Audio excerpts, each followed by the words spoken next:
A couple of months ago, while we were under construction here at the Huis Project, I laid out for you 7 steps to a healthy home or to a more comfortable home. So insulation is number 1. We're going to do all of the walls, we'll do the ceilings, and we're lifting the floor to do the underfloor insulation as well. Heating is going to be provided by a new fixed form of heating, a gas fire, that will get me 18 degrees in the living room all year round, no problem at all. Ventilation is key, so we're going to change some of the joinery to get passive ventilation and add some active ventilation as well. Extraction from the laundry, from the kitchen and from the bathroom, all new extraction will go in. Draught proofing is really key. The old joinery are going to get draft seals. The new joinery, of course, is brand new, and that will have much better draft proofing than older joinery. Damp proofing, well, we've had the opportunity to lift the floor, get in underneath there, put down a vapour barrier, PVC down onto the ground. And then lighting, well, all my old incandescent lighting, that's all going out as well, replaced with energy efficient and insulatable LED lighting. Now that the project is completed, let me show you what we've done. So step number 1 in our 7 steps to a better home, to a healthier home, is the insulation. And up here in the roof space, you can see exactly what we've done. So we've insulated the ceiling, I've insulated the walls, we've done the underfloor. Insulation sorted. So step number 2 of 7 for a healthier home is to figure out a way of doing some effective heating. What I've done here is we've installed this ASEA fireplace, done the calculations on the heat output, done the calculations on the amount of space that it needs to heat. This will heat all of the open plan part of the house. I've added some heating as well into the bathroom via the under tile heating as well. Heating sorted. So step number 3 in making a more healthy and comfortable home is ventilation. Now, in this house, I haven't added a specific ventilation system, but I can utilize the layout of the house and the type of joinery to achieve ventilation. One of the great things with this property is I've put in some double hung sash windows there and some on this side of the house. If I drop those top sashes down, I'll have nice cross flow running east to west.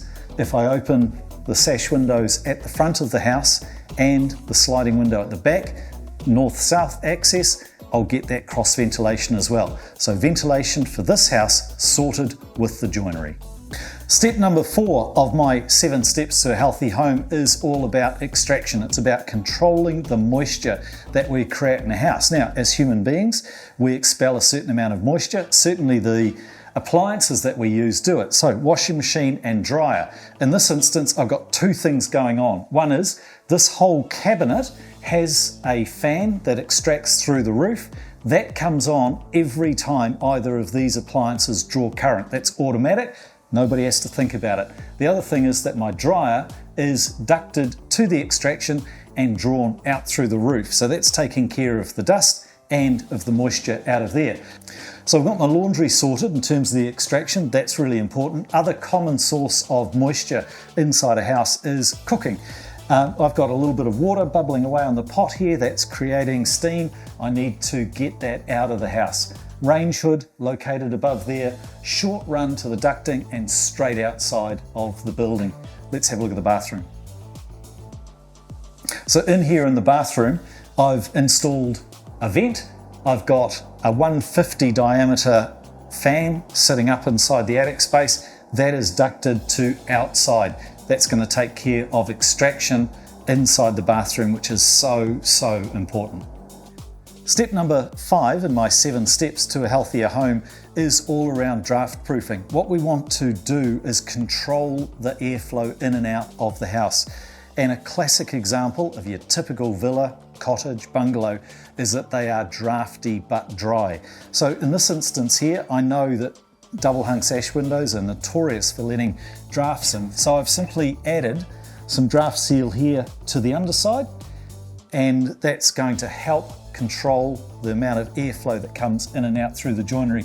I'll admit it's not a perfect solution, but I wanted to keep the old windows. Now let's have a look at the draught proofing in the new aluminium joinery.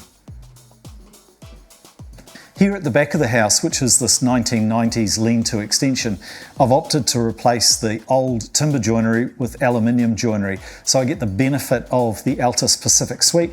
I get these crush seals here, I've got the brush seal here on the bifold doors, sliding window, brush seal through here where the two sashes meet, and then around the track there's that brush seal as well. So that's my draught proofing in the joinery. The other critical element in an older house is how do I stop drafts just moving through the actual walls themselves. So in this instance, by adding the insulation, I've helped stop that draft. And then where I've used the Heat Savers foam injected insulation, that's sealed up a lot of those gaps and cracks that's there in the old timber weatherboards and around the framing and the junction to the bottom plate. So the combination of the joinery plus the insulation has me somewhere along the pathway to making this house more draft proof. Step number 6 in my guide to 7 steps to a healthy home is damp proofing. Now effectively what that's about, and it's in the Healthy Homes Act that's coming up for tenanted properties, is to install a vapour barrier underneath the house in that subfloor space over the top of the exposed dirt. Now the challenge for this house is that there's very little access in this corner of the property. So as we were doing the build, we ended up actually lifting the floor, excavating out some of the dirt to ensure a bit of clearance, and then we laid a vapour barrier down here, installed the underfloor insulation, and then laid new flooring. And throughout the rest of the property where I can get access, I can go through and lay out my polythene. So that's my damp proofing sorted in this part of the house. So step number 7 of 7 steps to a healthier home is lighting. And I know that that seems like it's just too easy, isn't it? To say you should add lighting as one of your key components. But the reason I do it is that typical incandescent downlights in hundreds of thousands of New Zealand homes mean that the insulation can't be around that downlight, which means that everywhere inside your ceiling, like out here where there used to be 5 or 6 of those traditional big 100mm hole with an incandescent downlight and no insulation around them. So what we've done here is I've opted to put in LED downlights. I've been able to add insulation into the cavity around that, which means that I'm not getting these gaps in my insulation. The LED lights are more energy efficient, and the fact that I can complete my insulation into the ceiling space is going to make a difference to this house. So that is my step number 7. So we've just taken a walk through the Huis Project and looked at all of those 7 steps that we've been talking about to show you how we've tried to achieve all of them in this project. Because what I wanted to achieve here is to have a warm, dry, comfortable home, a more healthy home for all of us to live in. And I think by doing one of the steps, you can start down that pathway. If you were able to achieve more of them, then I think you would end up with a better home.